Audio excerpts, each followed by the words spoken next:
সংবাদের উপস্থাপক রাফিক বিন সাইদির নামাজে জানাজায় শরীক হতে মতিঝিল সরকারি বালক উচ্চ বিদ্যালয় মাঠে নামে লাখো মানুষের ঢল। বৃহস্পতিবার বিকেল 5টার পর প্রিয় সন্তানকে শেষবারের মতো দেখতে এবং জানাজায় অংশ নিতে প্যারোলে মুক্তি পান দেলাওয়ার হোসেন সাইদি। জানাজা ময়দানে তিনি উপস্থিত হবার সাথে সাথে আল্লাহু আকবার ধ্বনিতে কেঁপে ওঠে পুরো ময়দান। 5 বছর কোরআনের তাফসীর করেছি সারা বাংলাদেশে, সারা পৃথিবীতে। আমাকে বানানো হয়েছে যুদ্ধ অপরাধী, আমাকে বানানো হয়েছে চোর, ডাকাত, হত্যাকারী, ধর্ষণকারী। আমি আল্লাহর নামে কসম করে বলছি, আল্লাহ তোমার জাতের কসম, তোমার ইজ্জতের কসম, তোমার সম্মানের কসম, 1971 সনের এক ফোঁটা বালি বা কাদা আমার গায়ে লাগে নাই, লাগে নাই, লাগে নাই। এ সময় আল্লামা সাইদি মানবতা বিরোধী অপরাধের অভিযোগ নাকচ করে দিয়ে আল্লাহর সাহায্য চান। আমার শুধু কাজ ছিল কোরআনের প্রচার করা।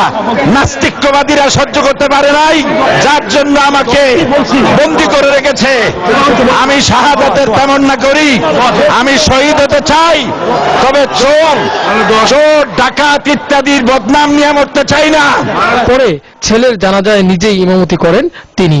রফিক বিন সাইদির জানাজায় অংশ নেন 18 দলীয় জোট সহ বিভিন্ন সামাজিক সংগঠনের নেতারা। এ সময় তারা শোক সন্তপ্ত পরিবারের প্রতি সমবেদনা জানান। এটা একটা নির্মম হত্যাকাণ্ড।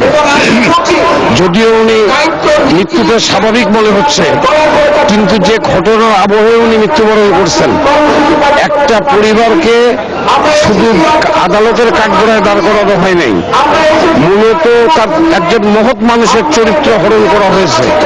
এই মৃত্যুতে গভীরভাবে শোকাহত এবং আমরা চাই এই ছেলের বাবা, মা এবং আত্মীয় স্বজন যাতে এই শোককে শক্তিতে পরিণত করুক। দেশের ওলামায়ে কেরাম এ সময় তার মৃত্যুতে দুঃখ প্রকাশ করেন। বাংলাদেশের ইতিহাসে যিনি পরবর্তী সাইদি হতেন, সেই পরবর্তী সাইদি মূল সাইদি সাহেবের আগেই পৃথিবী ছেড়ে চলে গেল। ক্ষণজন্মা এ আলেমুদ্দিনকে শুক্রবার বাদ জুমা খুলনা সার্কিট হাউস ময়দানে 2য় দফা জানাজা এবং পিরোজপুরে আল্লামা সাইদি ফাউন্ডেশন মাঠে 3য় দফা জানাজা শেষে সেখানে তাকে দাফন করা হবে। ইমরান আনসারী, দিগন্ত টেলিভিশন।